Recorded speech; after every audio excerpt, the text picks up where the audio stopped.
Let me rip the bandage off right now. You didn't just love someone who couldn't love you back. You loved someone who was terrified of their own feelings.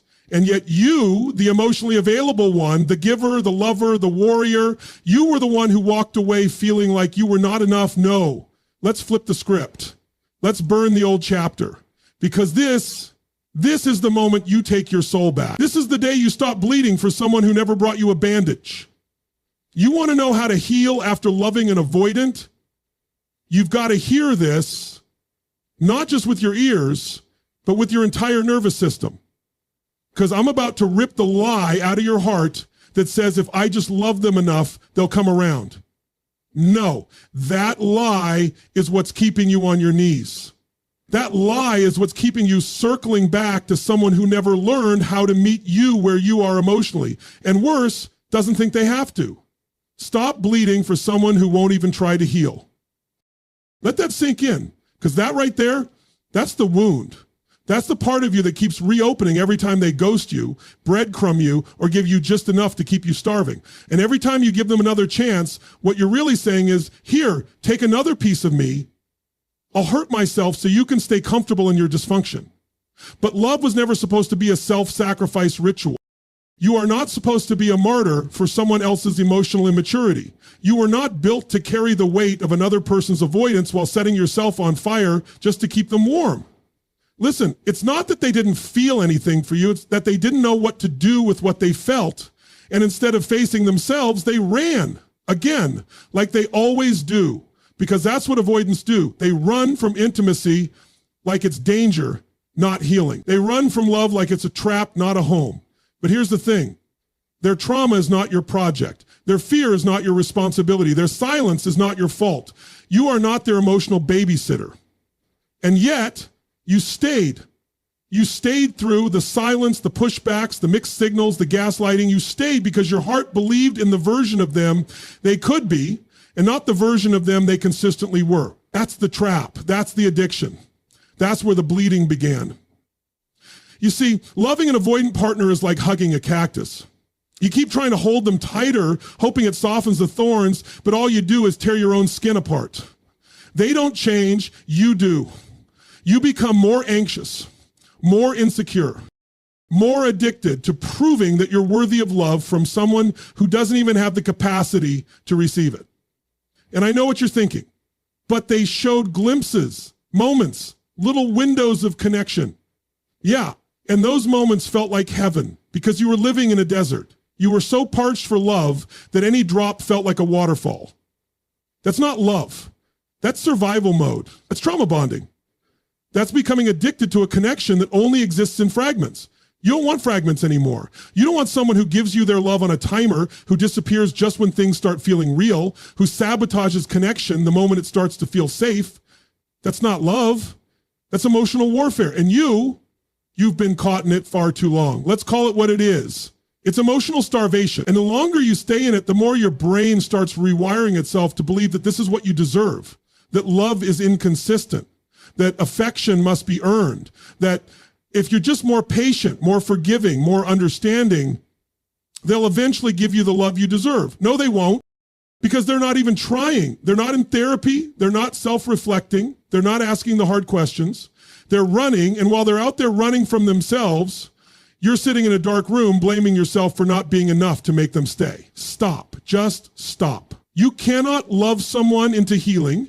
You cannot hold them tightly enough to make them feel safe in intimacy if they haven't done the work to feel safe inside themselves. That is not your battle. That is not your burden. You want to heal, you want to finally breathe again, then you've got to put the sword down. You've got to stop fighting for someone who isn't even in the ring. You've got to stop bleeding for someone who refuses to stop cutting, not because they're evil, but because they're broken and they won't admit it. They won't face it. And until they do, every time you go back, you'll lose more of yourself. You'll lose your self-worth. You'll lose your trust in your own intuition. You'll lose your ability to believe that healthy love even exists because you've been too busy calling dysfunction normal. This is the moment, the reckoning, the crossroads.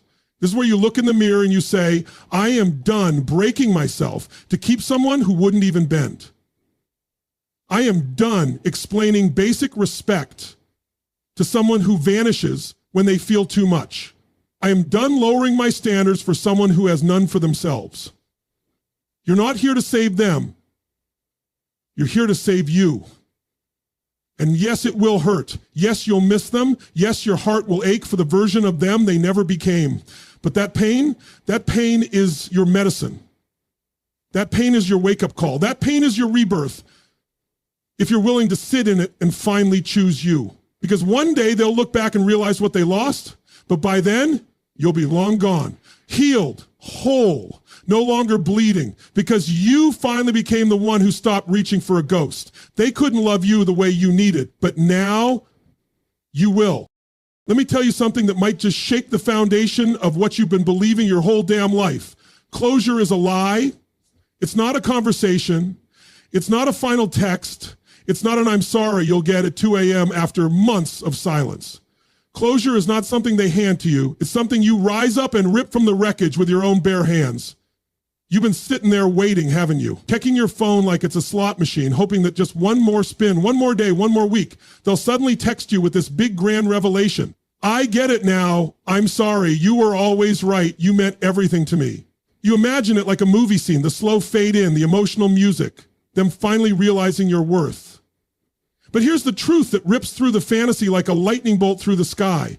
Most avoidants don't come back with closure. They come back with confusion. They come back with nostalgia. They come back with vague messages like I miss you or thinking of you, not because they want you back, but because they want access.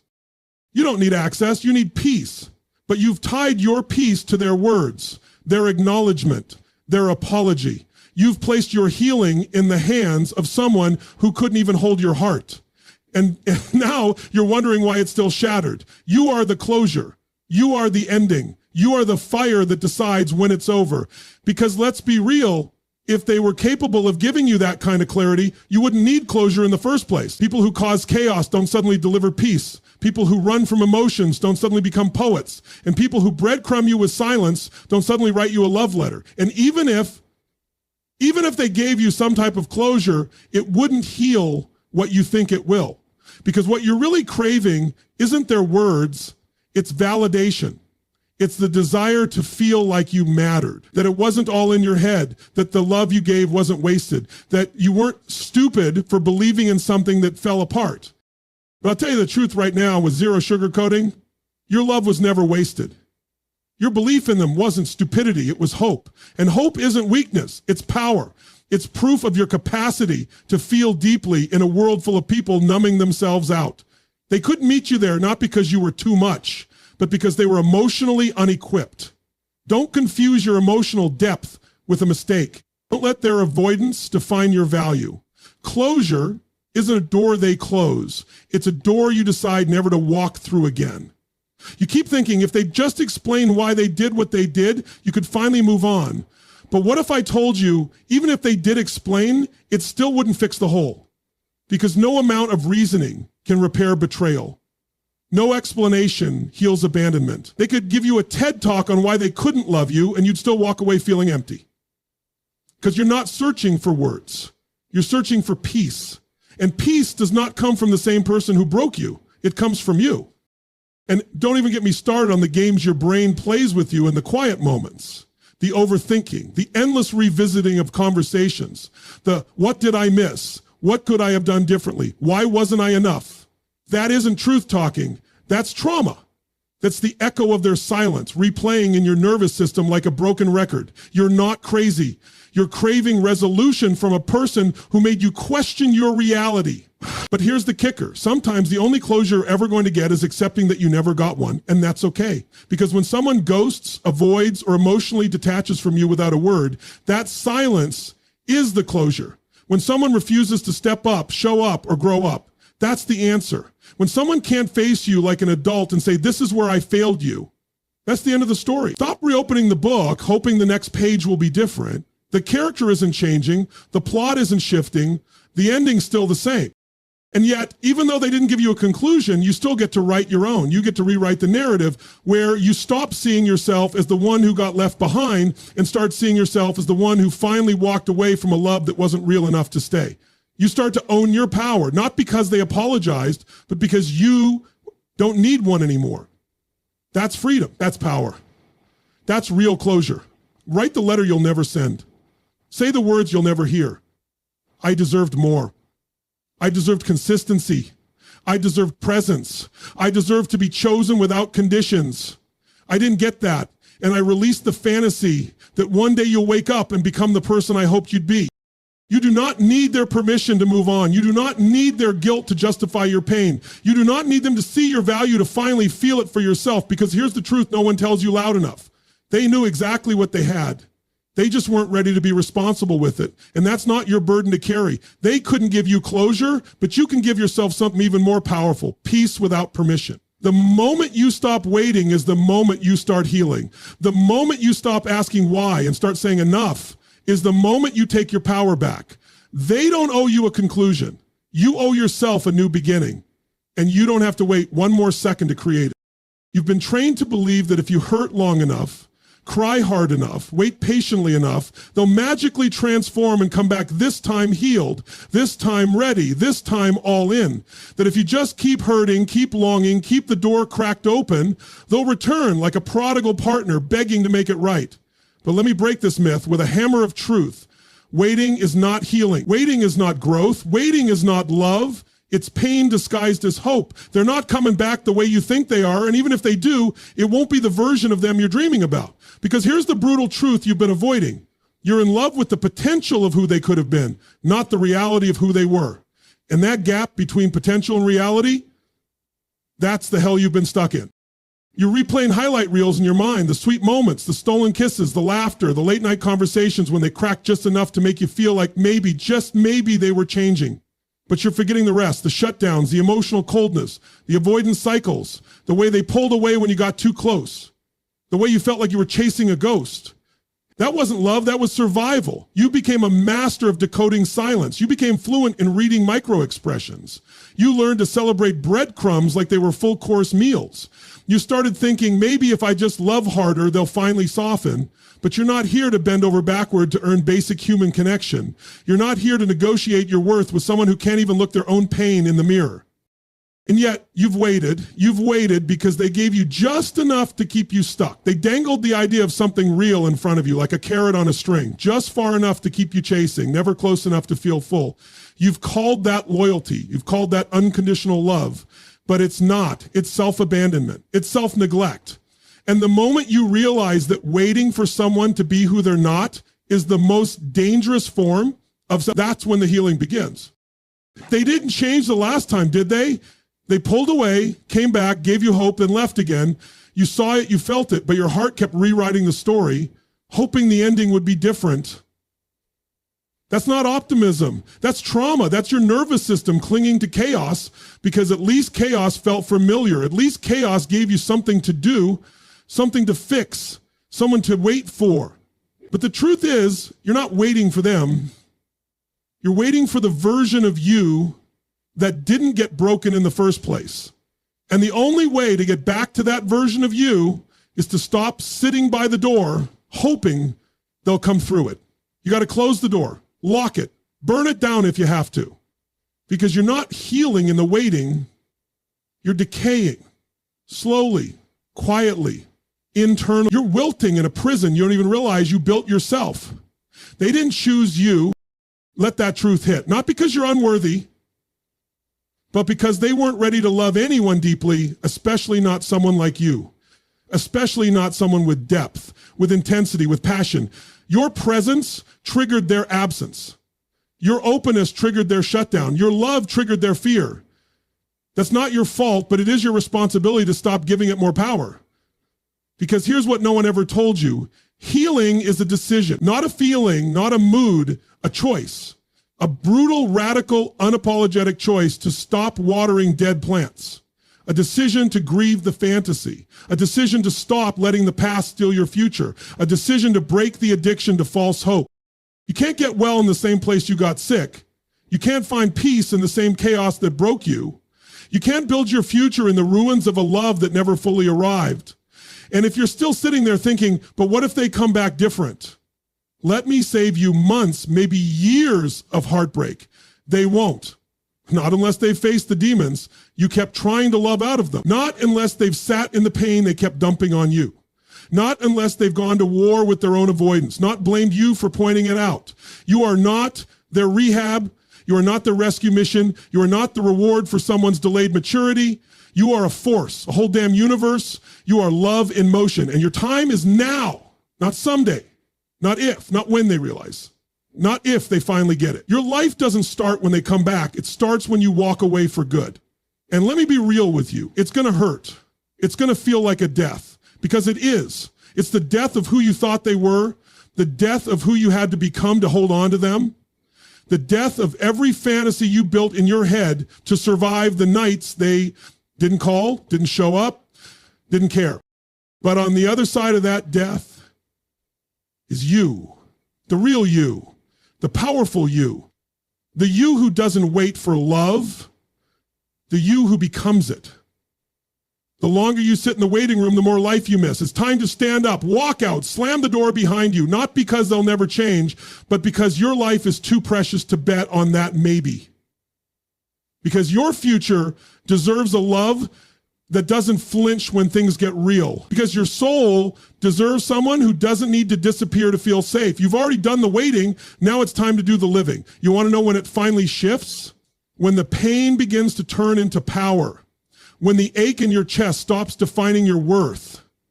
It's when you stop looking outward for validation and finally choose the one thing you've been terrified to choose your whole damn life, yourself. Not the watered down version of you, not the people pleaser, not the one who shrinks so others feel comfortable. I'm talking about the real you, the raw, bold, unapologetic you, the version you buried beneath every compromise, every silence, every time you made yourself small to keep the love that never stayed. And I know choosing yourself sounds like a Pinterest quote until you actually try it. Because choosing yourself after loving an avoidant partner, that's war. That's spiritual war. That's walking back into your soul's house after someone else ransacked it and deciding you're going to rebuild it brick by damn brick, alone. You want to heal? Stop chasing closure. Stop obsessing over what they're doing. Stop reading into texts that never came and start asking yourself the realest question you've never had the courage to face. Why did I abandon myself just to keep someone who never fully chose me? Yeah, let that one hit. Because healing from an avoidant doesn't just mean letting go of them. It means confronting the part of you that thought you had to earn love in the first place. It means facing the ugly truth that somewhere along the way, you confused emotional neglect with normal. You mistook inconsistency for mystery. You labeled emotional unavailability as depth. You called their distance space when it was really just disinterest.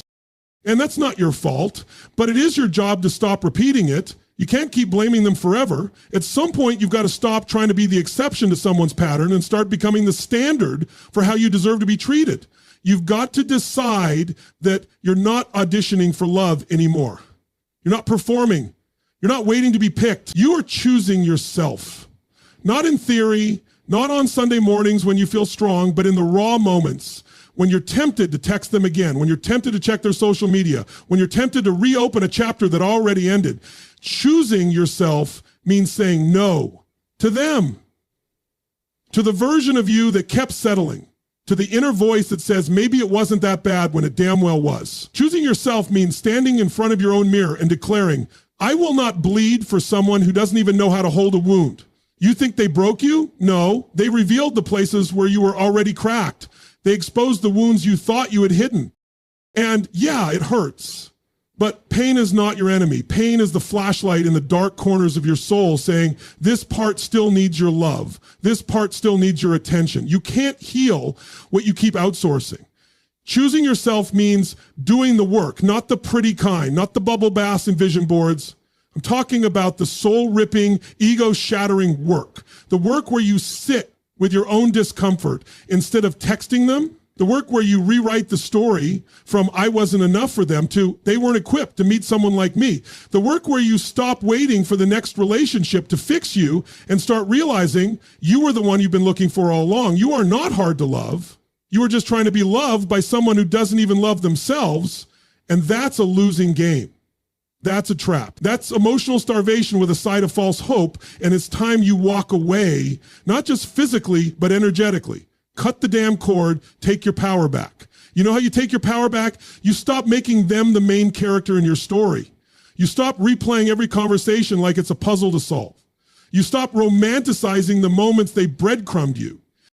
You start building a life so full, so beautiful, so aligned that their absence no longer feels like a loss, but a necessary exit. Because here's what they never told you. When you choose yourself, everything changes. Your standards rise. Your energy shifts. The people who once drained you can no longer access you. The games that once seduced you now disgust you. The patterns that once felt magnetic now feel toxic. And suddenly you're no longer available for relationships that require you to beg, chase, or shrink. That's when the healing sticks. That's when the transformation gets real. When you look at your own damn reflection and say, I will never again betray myself just to feel loved. Because you are the love. You are the safe space.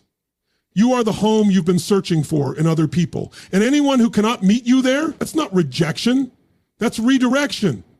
That's protection. That's the universe saying, you're done learning through pain. You're ready to rise. So rise. Choose yourself when it's hard. Choose yourself when it's lonely. Choose yourself when the old version of you is screaming to go back. Choose yourself until your soul starts to believe it. Until your heart becomes your own sanctuary. Until your nervous system feels calm in your own presence. Until you realize you don't need saving, you needed remembering. Because you didn't lose them, you found you. You want the truth? You're not just healing from them, you're healing from everything you ignored about yourself to keep them.